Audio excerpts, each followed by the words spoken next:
Transalp is back. Now, these haven't been in the US since 1990. They were only here for a couple of years. And right here, we've got our 2024 XL750. We are as excited as you guys are about these bikes. And today we're gonna be showing you how to install the Tusk Crash Bars on this. Now, this is a staple item for any adventure bike. It's gonna help protect your fairings, your radiator, and your gas tank. They're pretty simple to install. Let's go ahead and get started. To get this done, we have some common hand tools, including a 5mm Allen. We've got a couple options for that. We have 12, 13, and 14mm sockets, 12, 13, 14, and 15mm combo wrenches. I've got an alignment punch, a small screwdriver, a torque wrench, safety glasses, an impact gun, and we're also going to be using a jack and a small block of wood. So right here we've laid out everything in our crash bar kit. We've got the bars, the brackets, and all of the hardware laid out in order. This is going to help us stay organized throughout the process. And with this all laid out, compare this to your instructions, make sure everything's there, and read through those instructions to get familiar with the install process. Now, if you haven't picked one of these kits up yet, you can find them on our website or just click the link in the description below. First thing we need to do is remove our fairings. So on the inside, right next to the forks, we've got two plastic clips. Push in on the middle, we'll pull those out.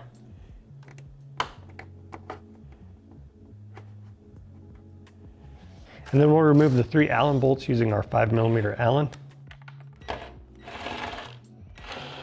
Now on the front, you're gonna pull back on the fairing right there. There's 2 little clips, and then we have 3 little tabs going into rubber grommets. So you're just gonna pull back on this and break it free. And then we'll do those same steps on the other side.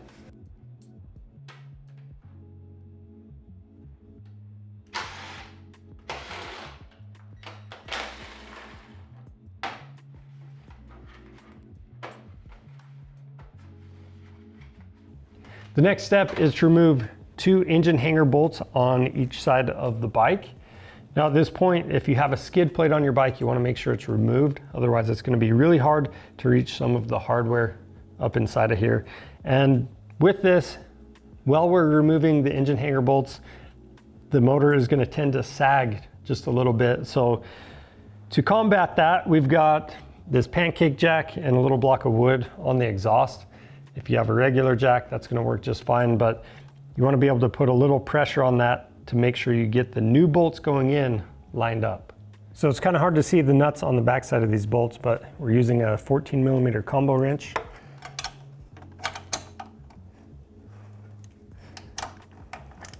And a 14mm socket, we'll break that free. Pull the bolt out.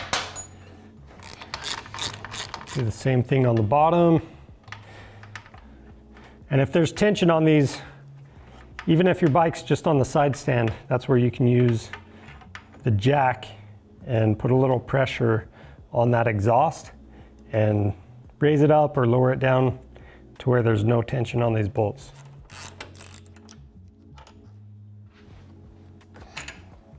The next step is to get these engine mount brackets installed. Now, they're going to be the same on each side. You just want to keep in mind that this flat side is going to be facing down. So it should look like that once it's installed. So to prep everything for these, sometimes the clutch cable can get in the way. So I'm using a 14 and 12mm wrench. I'm going to loosen this up. That's just going to allow us to move that cable where we need it so it doesn't interfere with the bracket. And then on the horn, the bracket, it's going to come real close to this. So to be on the safe side, you want to use your 12mm socket, loosen that mounting bolt, and then once we have the bracket installed, we can set this where we need it and tighten it back down. Now from here, I can slide this bracket into place. I'll start with this lower mount. And you can see we're not quite lined up. So I can actually look down and I can see there's a little hanger bracket coming off the engine. You can look down and see where everything's aligned, and you can raise or lower the jack however high or low you need it.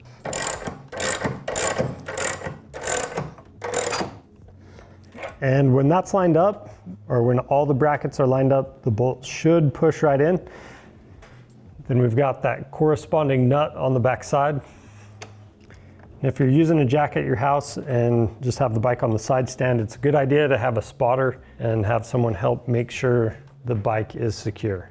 Next, we can install the upper bolt, and to get the nut installed on the back side, it's kind of hard to reach, so I'm putting that nut in my 15mm combo wrench. And then we'll just thread the bolt from this side.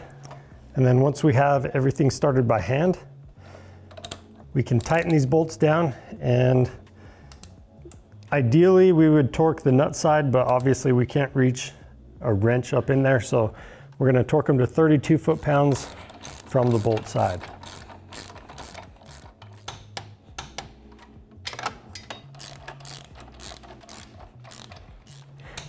Now for the horn, I'm going to adjust that right there, get it tightened down, and I'm going to push the clutch cable just a little ways away from that bracket and get that tightened down.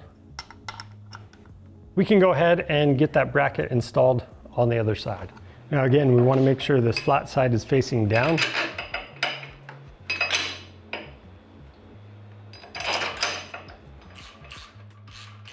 And then on this upper bolt, you can start the nut with the box end wrench, but you need to take it off before you have the bolt all the way screwed in.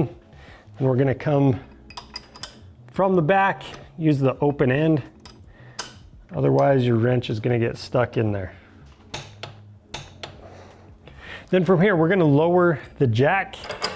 We don't need this anymore. And then we can reinstall the fairings, and again, just make sure these prongs, the 3 prongs, they're pressed all the way into their grommets.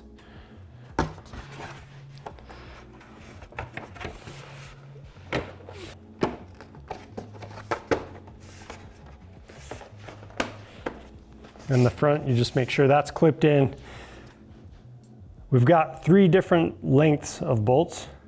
The longest bolt is going to be in this bottom location. The bolt with the shoulder is going to be in the forward location.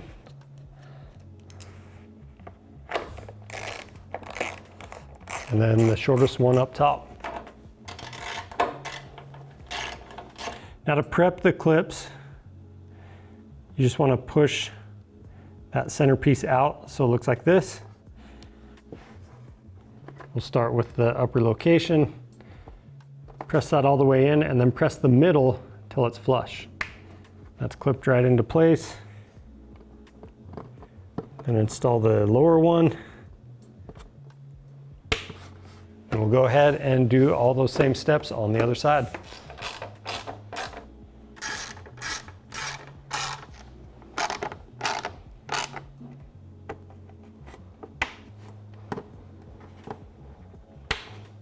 Now at the front of the bike, just above the front fender, we've got 2 headstay bolts that we need to remove.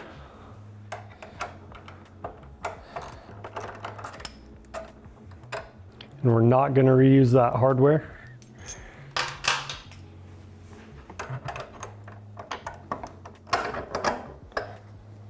Next we have the tower mount brackets. So with this, you've got kind of a flat section right here, and then the more aggressive bend, that's going to be facing upwards. And the little tab, that bend is going to be facing inwards, so both of these tabs will face each other once they're installed. So we're going to take the 45mm bolts from the kit. We're going to set these in place on that headstay mount. And we've got the matching nylock nut. Thread that on.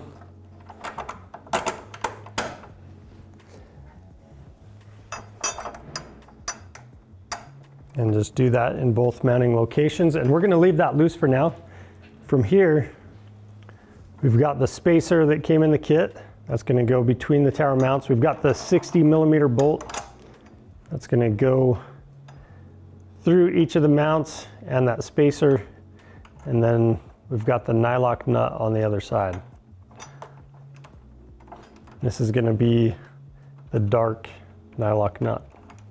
Next, we're going to take this right-hand crash bar. I'm going to set it in place. You might have to push on that coolant hose, and we're going to start at these lower mounts. So we're going to take our two M8 by 20 millimeter bolts. I'm going to thread these in and leave them slightly loose. Then I'll take one of the M8 by 30 millimeter bolts. I'm going to go through the forward lower mount, as well as that engine mount bracket. And then we've got the nylock nut on the back side. We'll leave all that hardware loose and do the same steps on the other side.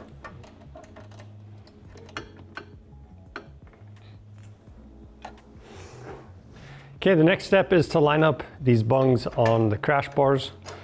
So to do that, what I'm going to do to get everything lined up is take an alignment punch, go through this front section, and we also have this tower mount. And I'm going to use this to line all three of these pieces up. So we're looking real good. Now we can take our M8 by 35 millimeter button head bolt. Again, going through all three pieces. We've got the nylock nut on the back side. I'll install this bolt on the other side as well. And now we can start tightening hardware down. So I'm going to start right here, and then I'm going down to the lower mounts. I'll get those done, and we're going to do these tower mounting bolts last.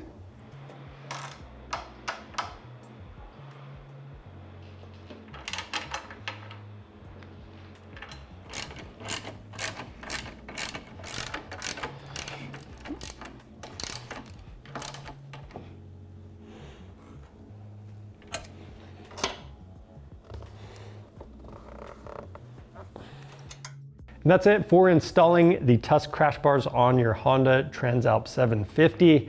Now, if you had a skid plate installed on your bike, you can go ahead and reinstall that at this point. If you have any questions about the process, leave those down in the comments. And if you need to pick a set of these up, they're available on our website. Just click the link in the description below. We offer free shipping on orders over $75, so take advantage of that and subscribe to our channel for more helpful content. I'm Charles with Rocky Mountain ATV MC. Thanks for watching.